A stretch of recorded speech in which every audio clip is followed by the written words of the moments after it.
చెప్పేసి మరి డిబేట్ లో కృష్ణరాజు గారు మాట్లాడడం జరిగిందండి. అమరావతి అంటే పంచారామంలో ఒక క్షేత్రం,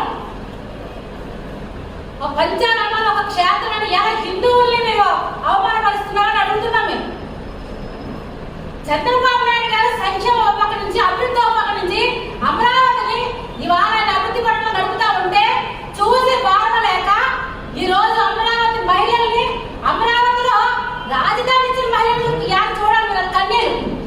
వాళ్ళు రాజధాని ఇచ్చి రాజధాని కోసం వాళ్ళ పొలాలు, వాళ్ళ సొంత భూములు ఇచ్చి వాళ్ళ బిడ్డలకు చెందాల్సిన భూముల్ని ఈ రాష్ట్ర ప్రజల కోసం, రాజధాని కోసం అది త్యాగాలు చేస్తే 5 ఏళ్ళు కూడా అమరావతి రైతుల్ని ఒక ఉగ్రవాదులాగా మరి బూటకాలతో తన్నించిన జగన్మోహన్ రెడ్డి గారు, మాజీ ముఖ్యమంత్రి గారు ఏదైతే స్క్రిప్ట్ ఇచ్చారో ఆ స్క్రిప్ట్ ప్రకారం కూడా మరి సాక్షి ఛానల్లో మరి శ్రీనివాసరావు గారి ఆధ్వర్యంలో డిబేట్ జరిగింది.